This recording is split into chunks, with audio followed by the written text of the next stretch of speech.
ಪ್ರಪಂಚದಲ್ಲಿ ಯಾರು ವೆಜಿಟೇರಿಯನ್ ಇಲ್ವೇ ಇಲ್ಲ. ಇಲ್ಲ ಬ್ರೋ, ನಾನು ವೆಜಿಟೇರಿಯನ್, ಇಲ್ಲಿವರೆಗೂ ಚಿಕನ್ ಮಟನ್ ತಿಂದೇ ಇಲ್ಲ. ಆದ್ರೆ ನೀವೇನಾದ್ರೂ ಈ ಟ್ಯಾಬ್ಲೆಟ್ ತಗೊಂಡಿದ್ದೀರಾ ಅಂದ್ರೆ ಟೆಕ್ನಿಕಲಿ ನೀವು ಮೀಟ್ ನ ಕನ್ಸ್ಯೂಮ್ ಮಾಡಿದಿರಾ ಅಂತ ಅರ್ಥ. ಹೌದು, ನಿಮ್ಗೆ ಇದು ವಿಚಿತ್ರ ಅನ್ಸ್ಬೋದು, ಬಟ್ ಅದಕ್ಕೂ ಮುಂಚೆ ಈ ವಿಷಯ ತಿಳ್ಕೊಳ್ಳಿ. ಈ ಪ್ರಪಂಚದಲ್ಲಿ ಒಂದು ವಸ್ತು ಇದೆ, ಜಿಲೆಟಿನ್ ಅಂತ.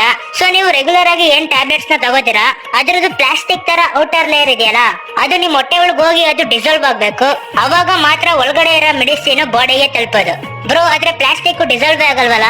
ಇದೇ ಆಕ್ಚುಲಿ ಮೇನ್ ಮ್ಯಾಟರ್. ಈ ಪ್ಲಾಸ್ಟಿಕ್ ತರ ಕಾಣಿಸೋ ಪಾರ್ಟ್ ಏನಿದೆ ಅದು ಪ್ಲಾಸ್ಟಿಕ್ ಅಲ್ಲ. ಅದನ್ನ ಆಕ್ಚುಲಿ ಹಂದಿ ಚರ್ಮದಿಂದ ಮಾಡಿರ್ತಾರೆ. ಪ್ರಾಣಿಗಳದ್ದು ಮೂಳೆಗಳನ್ನ ಬಾಯ್ಲ್ ಮಾಡಿ ಮಾಡಿರ್ತಾರೆ. ಇದು ಕೇಳಕ್ಕೆ ಒಳ್ಳೆ ವಾಟ್ಸ್ಆಪ್ ಅಲ್ಲಿ ಬರೋ ಫೇಕ್ ನ್ಯೂಸ್ ಗಳ ತರ ಇದೆ, ಬಟ್ ಆಕ್ಚುಲ್ ರಿಯಲ್ ಲೈಫ್ ಅಲ್ಲಿ ಗೆಲಟಿನ್ ಅಲ್ಲಿ ಎಂತೆಂತ ಪ್ರಾಣಿಗಳು ಯೂಸ್ ಆಗುತ್ತೆ ಅಂದ್ರೆ ಅದ್ರದ್ದು ಹೆಸರು ಕೂಡ ಹೇಳಕ್ಕಾಗಲ್ಲ.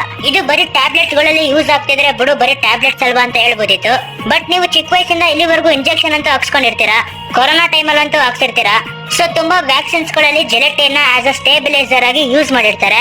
ಈ ವಿಷಯ ಪಬ್ಲಿಕ್ ಗೆ ಗೊತ್ತಾದಾಗ ಪಬ್ಲಿಕ್ ಅಂತೂ ರೊಚ್ಚಿಗೆ ಎದ್ದೇ ಹೇಳ್ತಾರೆ. ವೆಜಿಟೇರಿಯನ್ಸ್ ರೊಚ್ಚಿಗೆ ಎದ್ದು ಡಿಮ್ಯಾಂಡ್ ಮಾಡಕ್ಕೆ ಸ್ಟಾರ್ಟ್ ಮಾಡಿದ್ರು. ಅವಾಗ ಹೊಸದಾಗಿ HPMC ಕ್ಯಾಪ್ಸೂಲ್ ಅಂತ ಮಾಡಿದ್ರು. ಇದ್ರ ಫುಲ್ ಫಾರ್ಮ್ ದೊಡ್ಡದಾಗಿ ಹೆಂಗೋ ಐತೆ, ಮೇಲ್ ಹಾಕಿರ್ತೀನಿ ನೋಡ್ಕೊಳ್ಳಿ. ಸೊ ಈ HPMC ಕ್ಯಾಪ್ಸೂಲ್ ಸೇಮ್ ಗೆಲಟಿನ್ ಕೆಲಸನೇ ಮಾಡೋದು, ಆದ್ರೆ ಇದನ್ನ ಗಿಡ ಮರಗಳಿಂದ ಮಾಡಿರ್ತಾರೆ. ನಿಮ್ಮ ಹತ್ರ ಇರೋ ಟ್ಯಾಬ್ಲೆಟ್ಸ್ ಅಲ್ಲೇ ಬೇಕಾದ್ರೆ ನೀವು ಚೆಕ್ ಮಾಡ್ಕೋಬಹುದು ಅದು HPMC ನ ಅಥವಾ ಗೆಲಟಿನ ಅಂತ. ಹೌದು, ಬೇಕಾದ್ರೆ ಚೆಕ್ ಮಾಡ್ಕೊಳ್ಳಿ, ಸೈಡ್ ಅಲ್ಲಿ ಎಲ್ಲ ಬರ್ದಿರುತ್ತೆ. ಹೆಲ್ತ್ ಕೇರ್ ಅಲ್ಲಿ ಆಕ್ಚುಲಿ ಇದೆಲ್ಲ ಮ್ಯಾಟರ್ ಆಗಲ್ಲ. ಮೆಡಿಸಿನ್ ಯೂಸ್ ಅಂದ್ಮೇಲೆ ಇವೆಲ್ಲ ಯೂಸ್ ಆಗೋದು ಕಾಮನ್. ಮತ್ತೆ ಇನ್ನೊಂದು, ಈ ಜೆಲಟಿನ್ ಮುಂಚೆ ಚ್ವಿಂಗಮ್ ಗಳಲ್ಲೂ ಯೂಸ್ ಆಗ್ತಾ ಇತ್ತು, ಇವಾಗ ಕಮ್ಮಿ ಆಗಿದೆ.